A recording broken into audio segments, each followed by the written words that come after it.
to train some no. Oh, Bessani.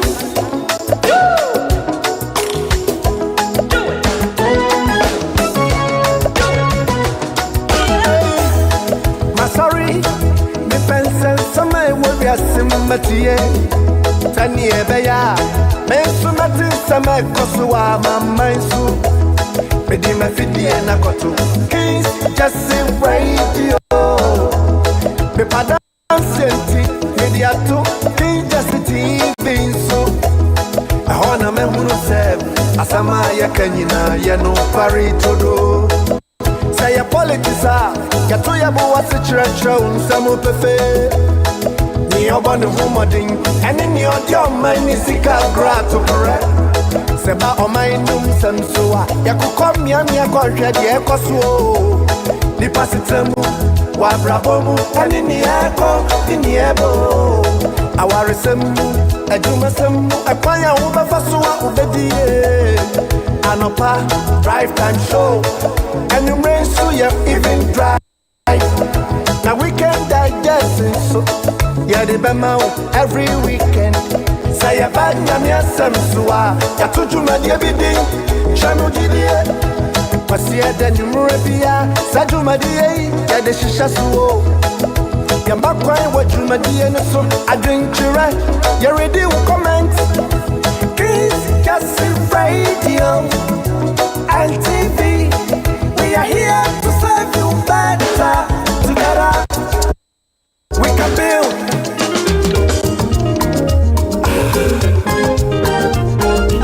What a football. Kings Jesse TV, Kings Jesse Radio.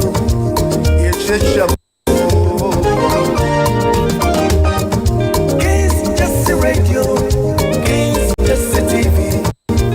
Yeah, mama trust you.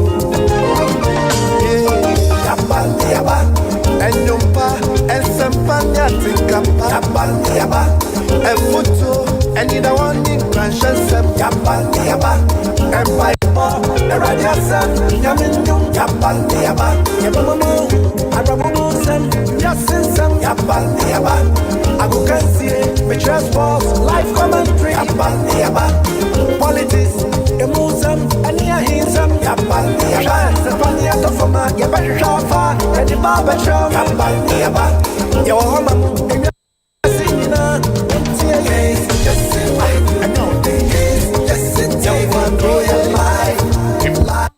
National Lotteries, Palgo Multipurpose Dam, SML, Frontier Healthcare Services, Free Wi-Fi, National Ambulance, Buankra Integrated Inland Logistics Terminal, Sputnik V vaccines case, and the land looting cases. In the case of the land looting cases, 8 have been completed and then 1 is outstanding.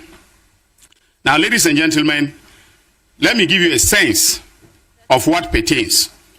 When the dockets are brought to my office, and the latest set of dockets were brought 2 weeks ago, I go through them diligently with the prosecution staff, the attorneys in the prosecution division, and other lawyers we work with, and then we can build a case and advise the investigators as to what to do when we find loopholes that may be exploited by defense attorneys. So I want to give 2 examples. In the case of the Buankra Integrated Inland Logistics Terminal, the report has been returned to my office. We have done our reading of the report and analysis of it, and we've come to the conclusion that there is a need for us to have a value for money audit, because that is the only way by which we'll determine the extent to which there was malfeasance relating to the finances of the project. But so far, nothing has been discovered that should, cause us to take action in court in terms of criminality. I'll give another example. The District Road Improvement Project, which is DRIP. We did the investigation. The preliminary report was returned to my office. I studied it. I gave directions as to what to do. And the investigators have gone back to do went back to do their work. And they came back with a report that I can tell you has, pinpointed certain acts of malfeasance that we are working on. So, for instance, in the case of DRIP, they were overpaid. That is, JA Plant Pool was overpaid by $2 million. The contract sum was 176 million United States of American dollars. On the face of the contract, that is the sum that was stated. When we examined the invoices of payments, it was 178 million that was paid. So right away, there was a difference of $2 million. So we asked that $2 million be paid back by JA Plant Pool. We also realized that 190 pieces of equipment were added and cleared without payment of tax. In other words, they were added to the list as if they were tax exempt. I asked the investigators to go back, look at the HS code, and for those of you, HS code is a harmonized code that the customs officers use to determine the classification and taxes applicable to goods. When they did the analysis following the HS code, it came out that 38.7 million Ghana cedis of taxes were evaded. So in respect of the two sums, that is the $2 million, JH Plant Pool has been asked, we have made a demand on them to pay that money. Then when it comes to the taxes, we have asked GRA, because under the tax laws, it is GRA that can make a demand for the payment of the taxes. So we've asked that GRA should make a demand for the 38.7 million. Now that is our investigators' assessment. GRA may come out with a different figure because they are the tax experts. So our investigators' figure may be confirmed or even adjusted upwards depending on 10%. And so we are now diligently looking through all the equipment, and you can imagine that the equipment for all the districts, there were, hundreds of pieces of equipment. So we are going through each one of them because we are looking at a criminal investigation. And in criminal law, charges must be specific. If you miss the element of specificity, your case will be thrown out. And that is why I keep urging Ghanaians to be patient, because we need diligent investigation so that when I send a case to court, we don't have any doubt that criminality has occurred. So, ladies and gentlemen, prosecutions have commenced in the SkyTrain and National Service scandals. In the case of the latter, we have filed charges against the former Chief Executive, Executive Director, Osea Sibe Entry, and his deputy, Gifty Owari. Charges are being prepared against the rest of the public officers and the so-called marketplace vendors. In all, we intend to file about 10 cases in the NSA scandal and will use some of the public officers and vendors as prosecution witnesses. Now, this is a strategy that is working very well for us, and we intend to continue to use that strategy. In a situation where there is a small criminal among big criminals, and the small criminal knows a lot, it is better as a matter of prosecutorial strategy to use a small criminal to get the information in order to be able to succeed, and that is what I'm doing. Also, I wish to announce that the Auditor General has conducted a forensic audit into the NSA, the National Service scandal, and the total amount of money stolen or illegally spent now stands at 2.2 billion, and not the 548 million that was uncovered by my investigators as at June 2025. And then, ladies and gentlemen, I have here a copy of the Auditor General's report. Again, painstaking investigation is very important in criminal matters. And so, based upon what the Auditor General has done, and this is a forensic audit, okay? Forensic audit means that they've gone beyond what ordinary, auditing would have done. And so, we are going to, based upon this, in some cases, change the charge, amend our charge sheets in order to bring fresh charges. Investigations are still ongoing in respect of the following matters: All African Games, mathematical sets, Bank of Ghana new building, stadia renovation, and National Cathedral. In the case of the National Cathedral, we have actually requested that the Auditor General should conduct another forensic audit, and he's being held by one of the big four accounting companies to be able to do this. Ladies and gentlemen, now to the rumble in the jungle. The buffer stock investigation, which are nicknamed the Rumble in the Jungle, as at March 2020, when we announced the arrest and detention of suspects Kobne Dubohi and his wife Angela Agyapong, the Economic and Organized Crime Office had gathered credible intelligence regarding a criminal enterprise that had been operated by the former Chief Executive Officer of the National Food and Buffer Stock Company Limited, Mr. Hanan Abdul Wahab. Initial estimates put the amount of money pilfered by Mr. Abdul Wahab and his collaborators at the time at around 58 million Ghana cedis, far in excess of the 49 million suspected to have been stolen by Mr. Edubohe and his co-accused persons. I call the criminal enterprise operated by Abdul Wahab and his collaborators at Buffer Stock the Rumble in the Jungle, not only because of the huge amount of money at stake, but because of the fact that while food suppliers were wailing and gnashing their teeth due to failure to pay them for supplies to the buffer stock, and while our school kids were being denied nutrition under the school feeding program for lack of funds, Mr. Abdul Wahab and his collaborators were busy lawlessly looting funds meant for the program. That is jungle behavior.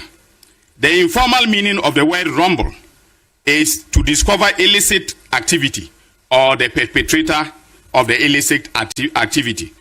Through painstaking investigations, the EOCO discovered this illicit criminal enterprise run by a gang of corrupt, lawless officials at the Buffer Stock Company. On June 25, 2025, the EOCO conducted a coordinated operation based upon their initial investigations, which resulted in the arrest of Mr. Abdul Wahab, former Chief Executive of Buffer Stock, his wife Faiza Seydou Wuni, and then James Atieku, the Buffer Stock Manager for the Northern Sector, who was based in Tamale. The operation also led to the arrest of Emmanuel Atta, Head of Corporate Affairs of NAFCO.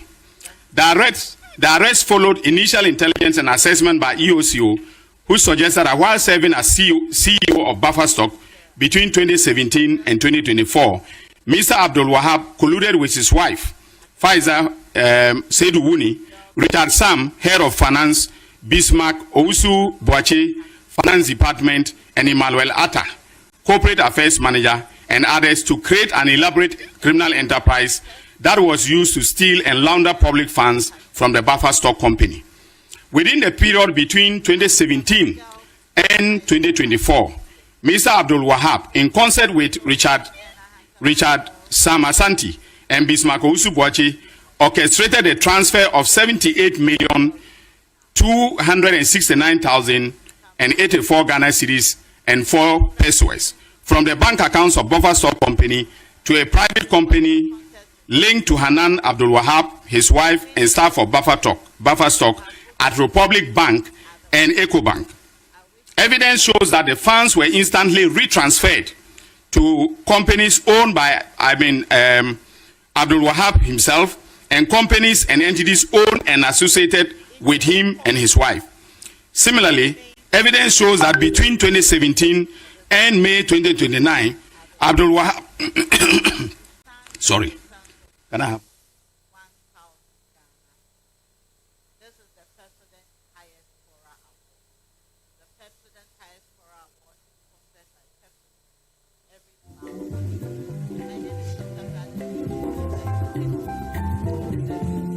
Let me take that again. Similarly, evidence shows that between December 2017 and May 2019, Hanan Abdul Wahab transferred 5,495,780 Ghana cedis and 36 pesos from Buffer Stock company accounts to 2 bank accounts belonging to Aludiba Enterprise, one of his companies at Republic Bank and ABSA. Aludiba Enterprise is not a registered supplier of Buffer Stock Company. Hanan Abdul Wahab between 2019 to January 2022 also orchestrated some suppliers to transfer an amount of 11,998,830 Ghana cedis, 48 pesos to an entity owned by a staff of Buffer Stock and later instructed the staff to retransfer the funds to a company owned and run by himself and his wife. In July 2022, investigations found that Hanan Abdul Wahab transferred 251,050 cedis from buffer stock accounts to another bank account at Republic Bank belonging to Energy Partners, a company co-owned by Hanan Abdul Wahab and Emmanuel Atta, the head of corporate affairs of Buffer Stock Company. Energy Partners is not a service provider for buffer stock. The evidence gathered so far shows that they run this criminal enterprise under the pretext of supplying food items to schools under the school feeding program. Ladies and gentlemen, 7 entities linked to Abdul Wahab and his wife were used as vehicles to receive and to launder the proceeds of crime from Buffer Stock Company. The money laundering took the form of property acquisitions across the country, including real estate and luxury goods using the same entities. The entities in question are as follows: Alkani Enterprise, Aludiba Enterprise, Energy Partners, Farhauser Ventures, Farhauser Company Limited, and Aludiba Foundation, and also, and more importantly, Sortina Enterprise, owned by a third party connected to the couple. So Sortina was owned by Atieku Apau, who was then the Northern Sector Manager of Buffer Stock. Bank documents obtained by EOCO revealed that within the period that the suspects operated this criminal enterprise, Mr. Abdul Wahab and his wife and their entities became the largest depositors at Republic Bank, and the branch was at Labone branch. Investigations established that in 2018, Sortina Enterprise, an entity owned by James Atieku Apau, applied to become a licensed supplier to the Buffer Stock Company. This application was approved by his boss, Hanan Abdul Wahab, knowing very well that the approval placed James Atieku Apau in a conflict of interest situation. Because he was the manager of Buffer Stock in the Northern Sector, he formed a company and became a supplier to Buffer Stock. So on account of that alone, I can succeed on a charge of using public office for profit. Documentary evidence from bank accounts of Buffer Stock revealed that between 2018 and 2024, Buffer Stock transferred a total of 78,369,082 cedis and 4 pesos to Sortina Enterprises bank account at EcoBank and Republic Bank respectively. The payment were supposedly to pay for food supplies made by Sortina to schools under the school feeding program.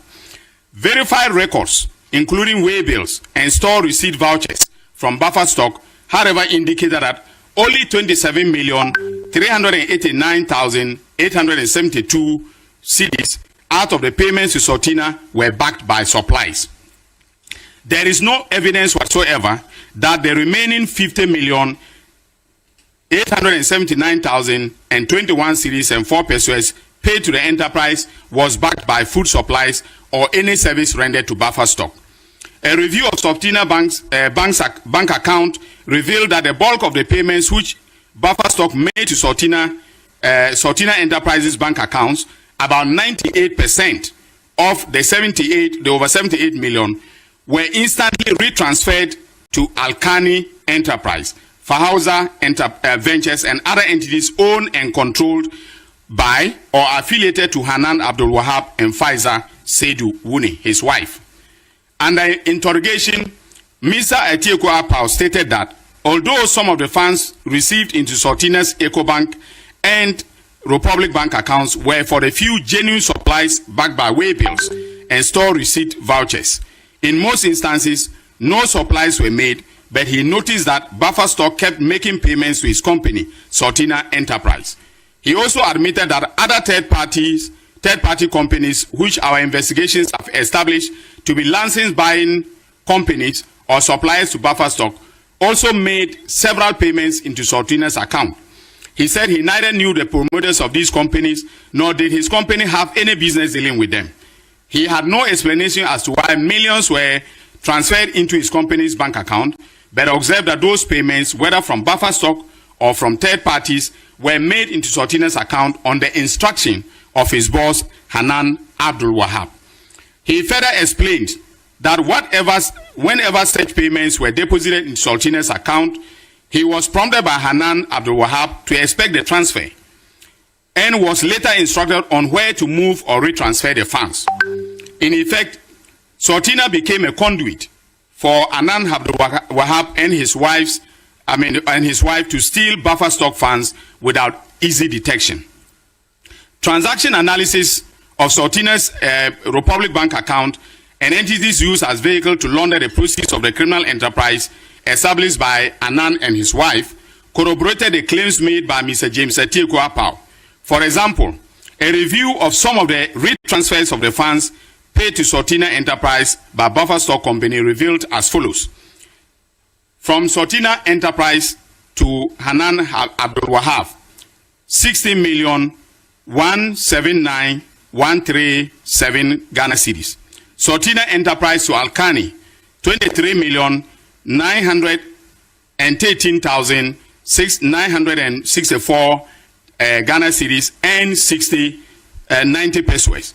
From Sultina Enterprise to Fahauza, 500,000 Ghana cedis. Sultina Enterprise to Chain Homes, 550,000, making a total of transfers that we've tracked, from across the bank accounts of 40,493,102 Ghana cedis and 15 pesos.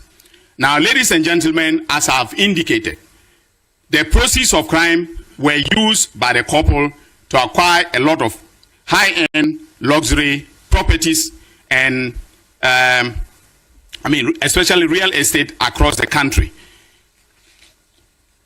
Now, as is typical of all investigations conducted by the Economic and Organized Crime Office, contemporaneous tracing of the proceeds of crime has been undertaken, and we can confirm that the couple purchased a number of high-end real estate properties from their ill-gotten wealth. The properties are as follows. 1.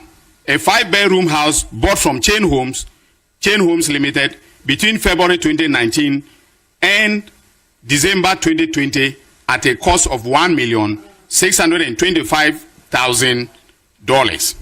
Of this amount, $5,758,165 Ghana cedis, that is the equivalent of 230,841 United States of American dollars, was paid directly from the accounts of the investigated entities.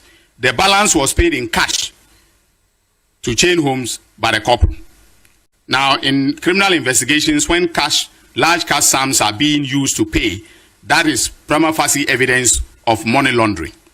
In July 2020, the couple purchased a 3-bedroom house at Cantonments from Golden Coast Developers Limited at a cost of 600,000 United States of American dollars, using two of their companies, Fahauza Ventures, owned by the wife, and Fahauza Company Limited, owned jointly by the couple. The land documents were, however, registered in the name of their wife.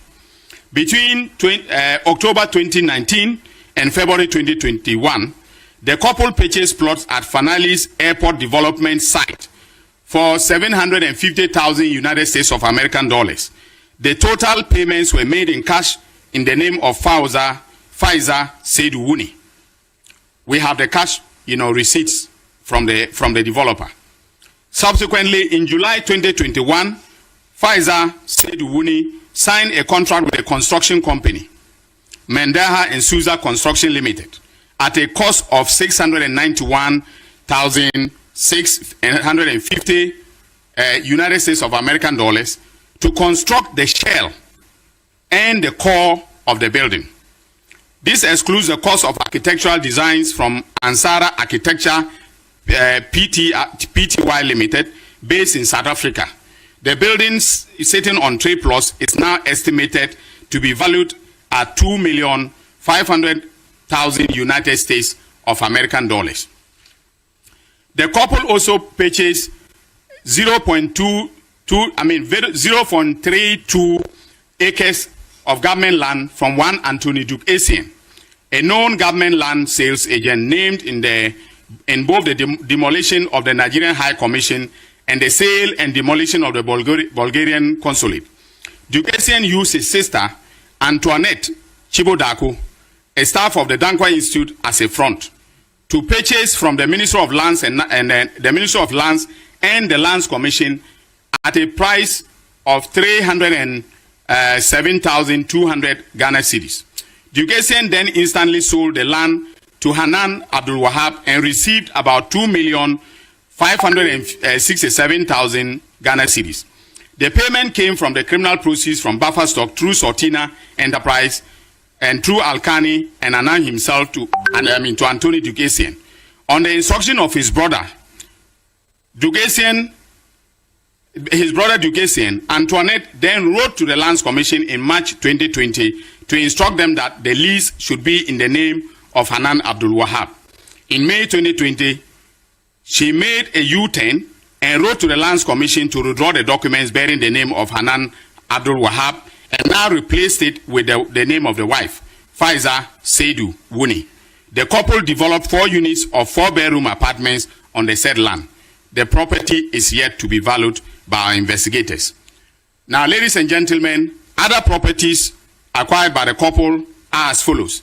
A 17-bedroom boutique hotel at Gumani in Tamale, in respect of which the couple used Fauza Company Limited to sign a franchise with Villa Monticello for the price of $250,000. In other words, $250,000.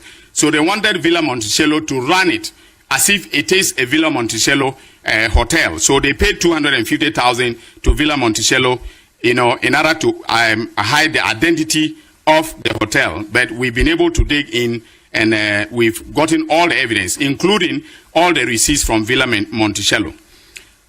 There is a 4-bedroom bungalow situated at Jolo, Accra, valued at 4.1 million cedis. 3-story building, that is Chicken Republic, the Chicken Republic building in Tamale, situated at Estate Junction, Tamale. 5-bedroom mansion at Canville, Dorado Street, Tamale. 3-bedroom house, Palissy, Tamale. 1-story building, number 10 Selby Gardens, Achimota, Accra. Then a 0.27 acre plot of land, Estate Junction, Tamale. 0.29 acre of land close to Workers College, Tamale. We have also frozen all these assets and will be taking steps to have them confiscated to the state in the course of the criminal proceedings.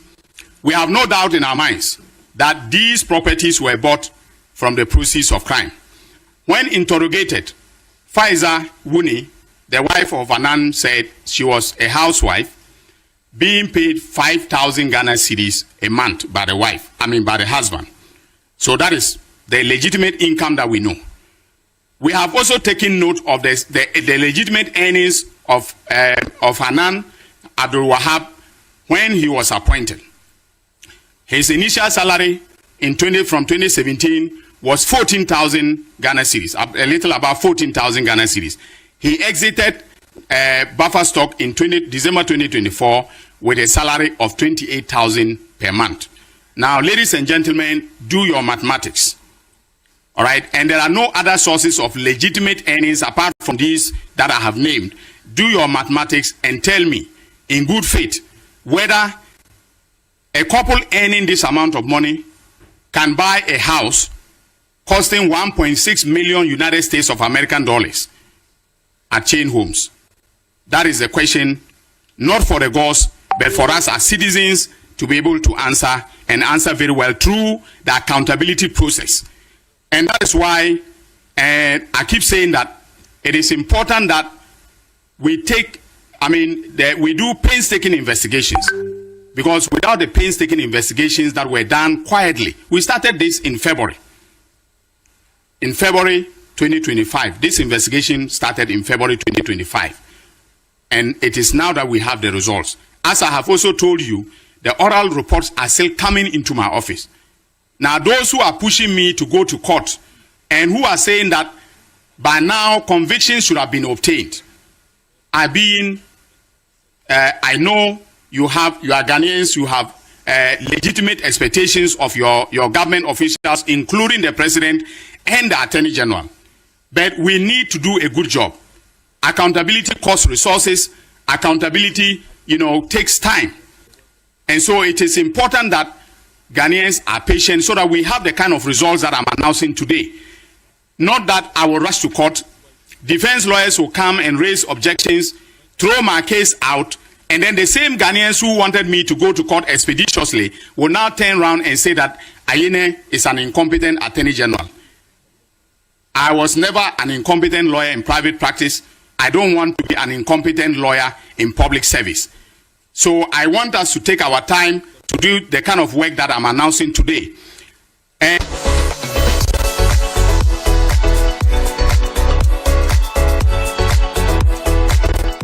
Mr. President, who is my boss, has never put pressure on me. On the contrary, when I brief him, he gives me his blessing. He doesn't even express an opinion one way or the other. He says, Dominic, I've heard you. All right? The Chief of Staff has never put pressure on me to cut a deal with anybody. The Secretary to the President, Dr. Kalisus Mahama, has never put pressure on me. On the contrary, he encourages me. He says the work is stressful, but I should keep on. The Legal Counsel to the President, my former boss, has never put pressure on me to cut any deal. Offers have been made, and I have turned all of them down.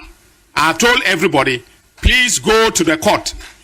If you want a plea deal, I'm filing cases. In the Wuntumi case, offers were made to us for a plea deal. I said, no, I'm filing charges. If you want, announce your intention for a plea deal to the judge. That is now my strategy. The MPP took advantage of my saying that I'm open to to having plea deals to say, okay, that I was busy cutting deals in the office. No deal has been cut, and no deal will be cut except under the auspices of the court of competent jurisdiction. That is what I have decided, and that is what we are going to do, going forward. Lastly, we have frozen all the assets of Anan that I have listed, including a 10 million Ghana cedis fixed deposit account at Republic Bank, Labone branch. That is the liquid assets. They also had a lot of bags. I didn't want to list them. The wife has over 61 luxury bags. All right, name them. He himself was buying watches, some costing as much as 1.5 million Ghana cedis and so on. We have taken note of all of them, and so we've done the freezing, including those of the vehicles. So on account of the foregoing, we have decided to charge Mr. Hanan Abdul Wahab and his wife, Faiza Seydou Wuni, with stealing, conspiracy to steal, causing financial loss to the state, using public office for profit, obtaining public property by false statements, and money laundering. The charges will be filed on Friday, and I have the charge sheet, the draft charge sheet, which I am reviewing here for everybody to see, so that nobody goes to say that I have indicted somebody and I don't have charges. I have my. From now onwards, when we are announcing the conclusion of investigations, we are either contemporaneously filing charges or we are filing them immediately thereafter. Okay, so this is what I have for you today. I hope that Ghanaians will bear with us to do an excellent job for this republic. The oral will work. Forget about those who are paying bloggers to blog that oral is failing. Oral is on course and will work for the good of the people of this country. We will exact accountability to the extent justifiable by law.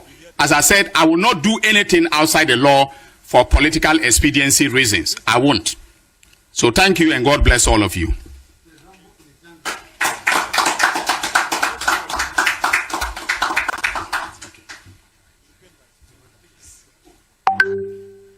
Thank you very much, Honorable Attorney General, for that concise but fact-laden presentation. I know that there are important questions lingering on the minds of media persons present. So at this juncture, I would invite you to come to the microphone with any questions that you may have in order that the Attorney General answers them to clear all doubts.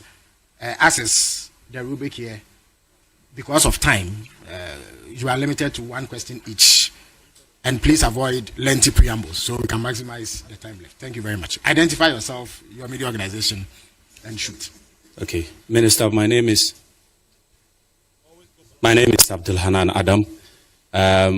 Please, some of my colleagues yes, please. You are not the Hanan in question. I'm begging you.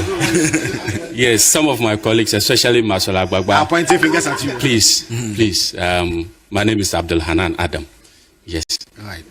Minister, I want to find out the case of the former finance minister is one that has come up, especially this week.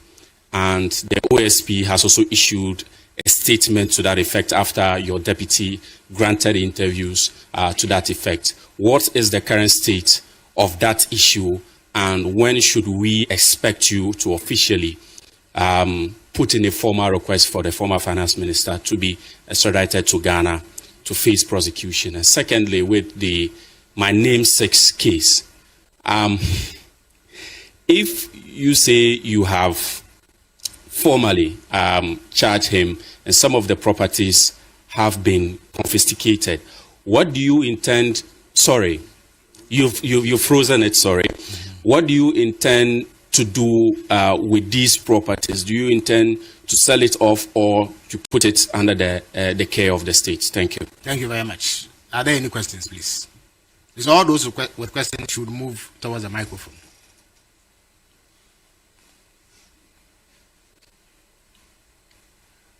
Okay, I would invite the Attorney General to answer the question that was just asked, even as other journalists prepare to ask questions. Please. Yeah, all right.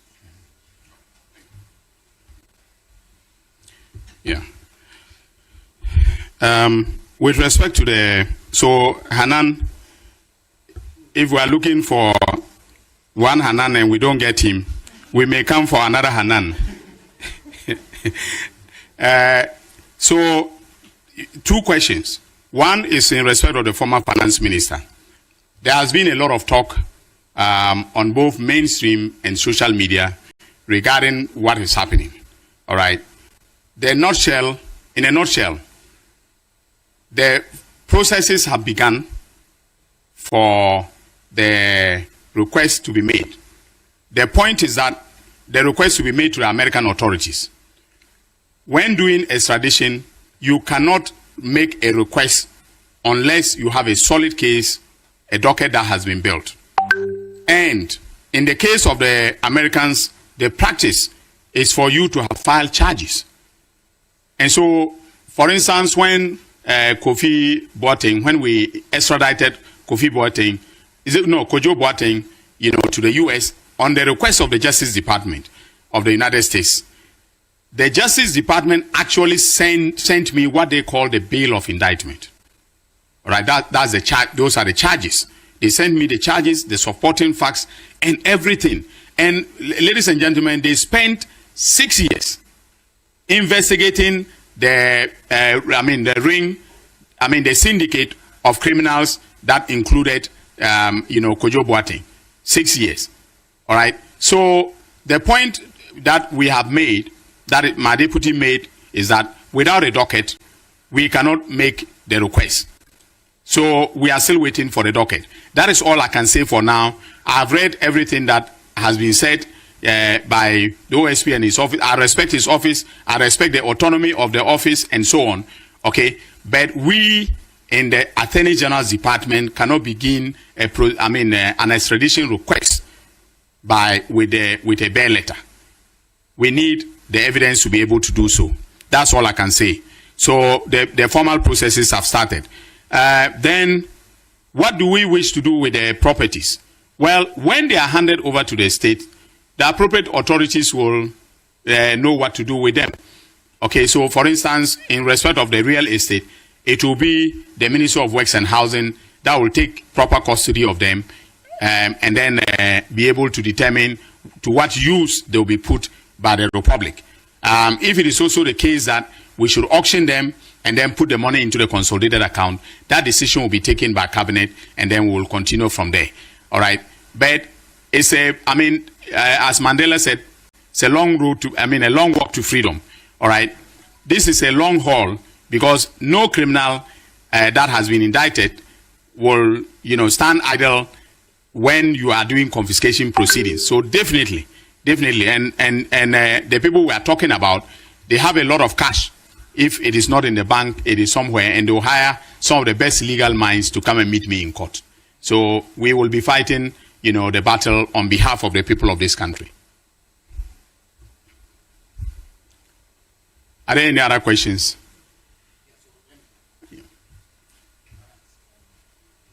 If there are any other questions, we'll invite them at this juncture. Otherwise, we call it a day. Please step up.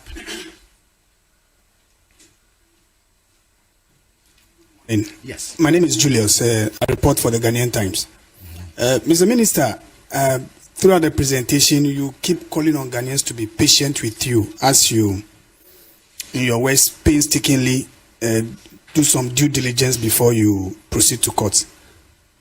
How do you feel when people say prosecutions are delaying? Thank you. Thank you very much. Hanan. Okay, Minister Hanan is back again. Minister, I also want to find out, you just announced that Hanan and his wife have been formally charged. I want to find out from you, the list of oral cases that you've mentioned, have they also been charged or yet to be charged? Thank you. I think he provided the answer in the brief, but for your benefit and those who may not have heard him, he will reiterate that point. Yes, Max, you can come to the microphone here.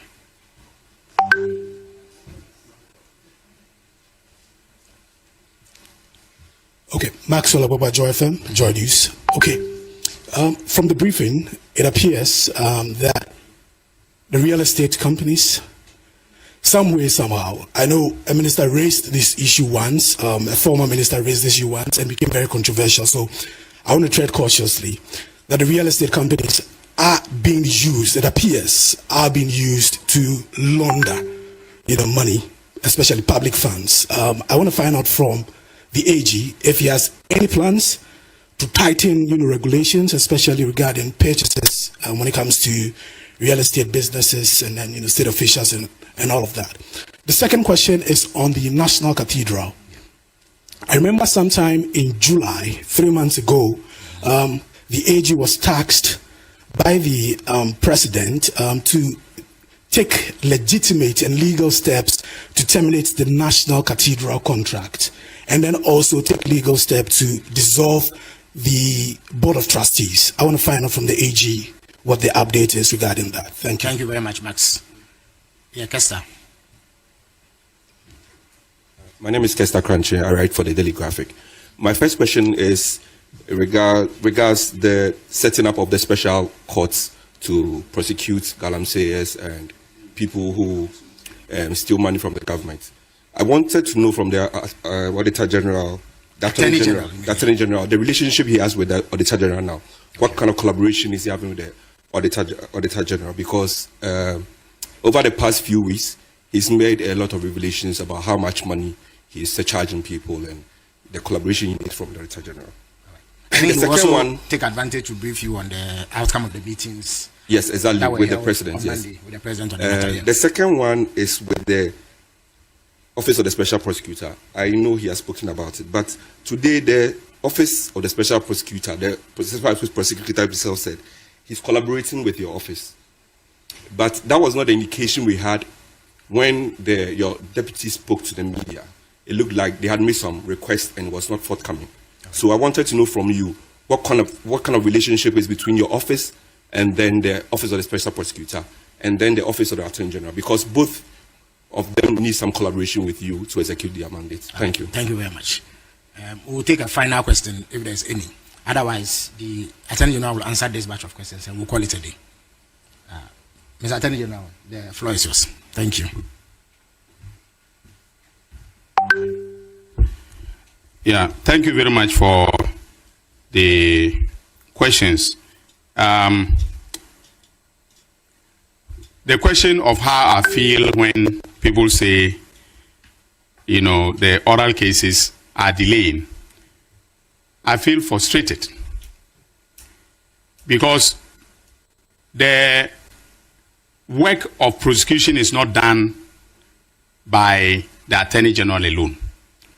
The Attorney General depends on investigators for the raw material to be able to prosecute. So today's announcement of the rumble in the jungle is from investigations over the last 8 months. Excellent work done by Mr. Raymond Archer of the Economic and Organized Crime Office and his team. And I want to thank them very much for the wonderful work that they are doing. The oral investigations, also excellent work, is being done by the National Intelligence Bureau. As for them, we don't mention their names. And they are the ones in charge of the 34 instances or cases that were implicated in the oral committee report. And they are also doing excellent work.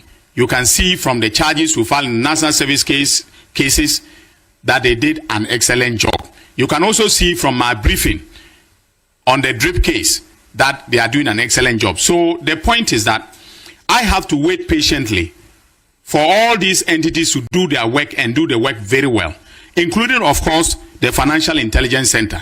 And again, I want to extend, thanks to my junior brother, Kojo Chumbuafo. As for him, I can mention his name. He has been very, very, very critical when we talk about all these bank statements and analysis of bank data.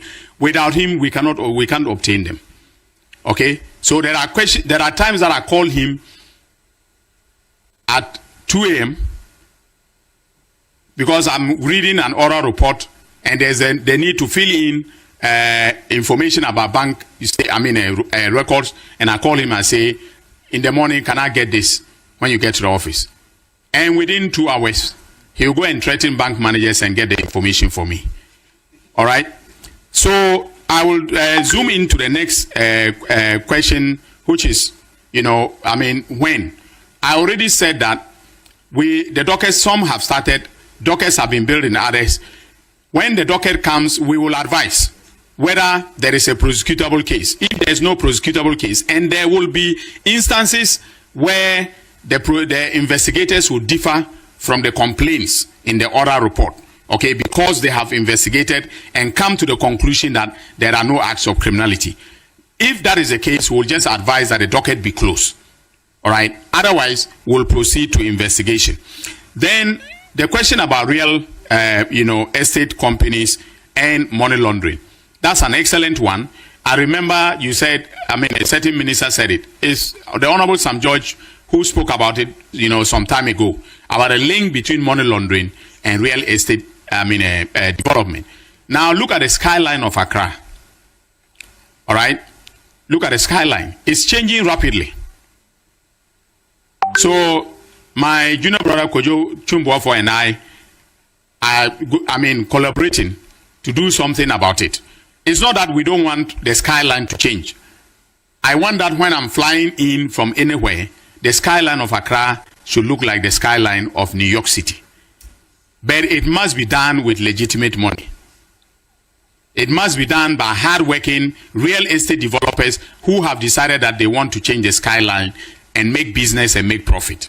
So Kojo Chumbuafo's FIC and I will be collaborating on that aspect of the problem.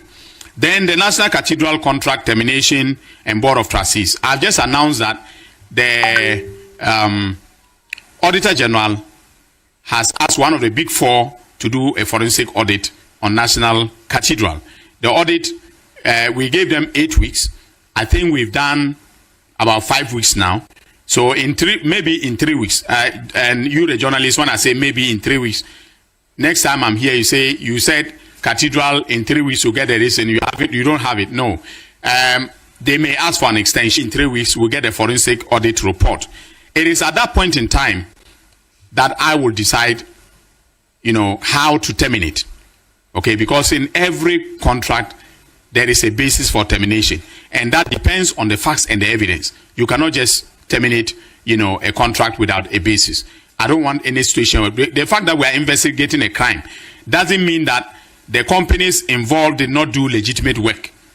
Somebody dug the hole and had to be paid to dig the hole.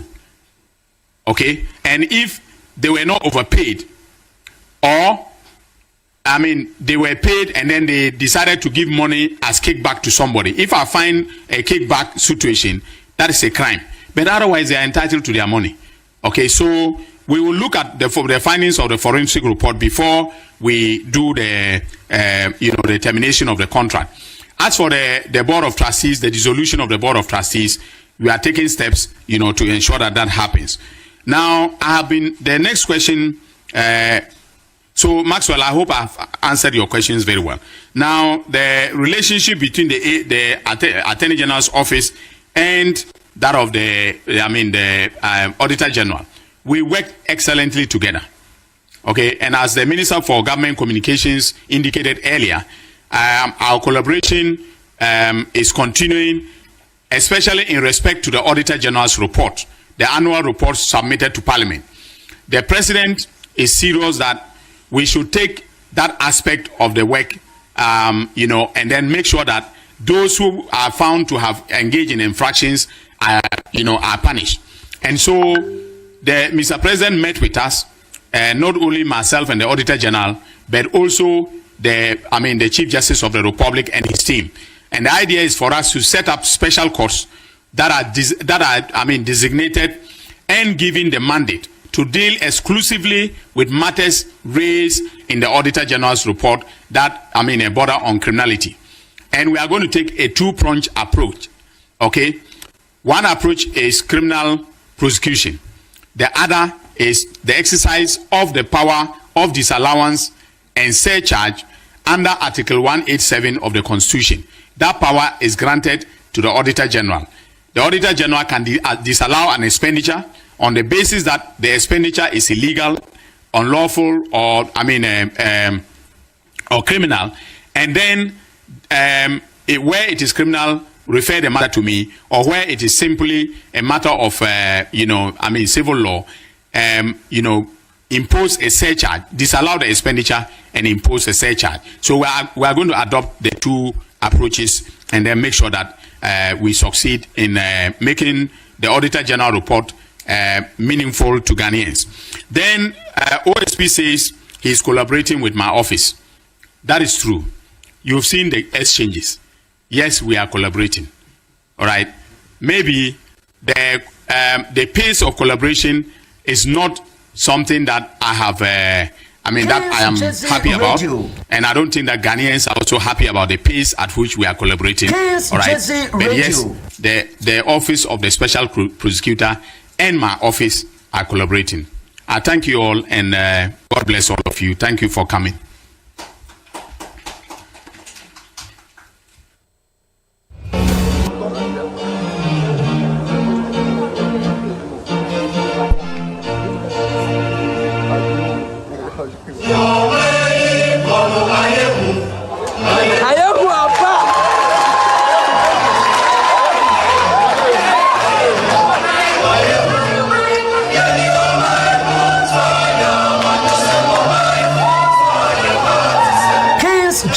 Radio.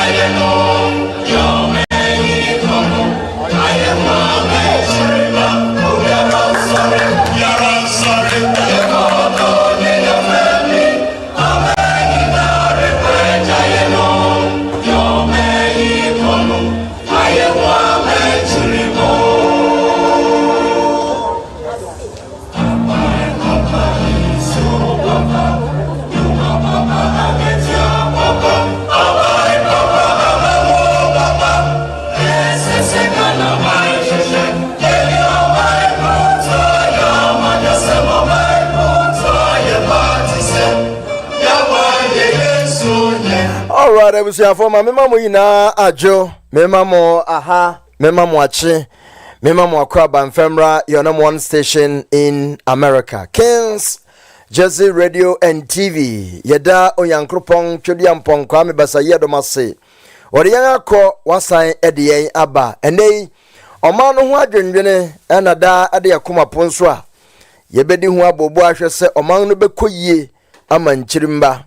Yedi enka bebi awurade de yedrede asa ya trashie tie kwa ansa na mom wonuma eba no wonda ache ebe wie sen eno entina ma yetinsam bia na yesi nkundwa badwendwe ho se yewura Kennedy akompreku Agyapong beba we nia ka ho se yehwe se sa nneoma we nyina wonum etimi ayo ni yie ama oba ono nso etimi atoa so eduru bibi enenti ohwe sadia nneoma ekoya ebusua ye besra mo ni ekwei sa wodwene ebre a tenti ebre tintin a attorney general enya abeye press conference chenchirenche eridi buku tenten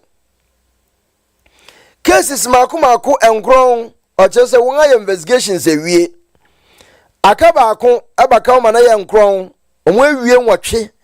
So if you say these cases have finished investigations and now they are going to prosecute her, the question here is that emu ekwedidi kura enyamai na yeja fufuragum already mwesane bi agum ema ya kona bra ntimo de edwuma na mo pale agum so aya ne so mo be yebribi. But the truth is that nothing is going to come out. Na usha other articles are omampeni a dropo cases makuma kunaya substantive cases yewura kobrado for de ka ho yaba lesini na omahunu. Other cases be out say Attorney General has dropped those cases. Enti ni omo drop ye no emu no net saying chese bre no wesi keke. Ena dia wonu fi say omo drop na we omo awie investigation na edu prosecution level yi saying ena we su ekwa akoye. Ebusia asa ye de oman yi di agrododo. Asa ya de Ghana di agro too much na enche kura sa usha cases urei olebun aya olanen apa SML case, free Wi-Fi case, national lotteries case, Palugu Dam case, national ambulance case, Buankra inland terminal case, land looting cases, Fronten health care service, and vaccine cases. We na ye urade.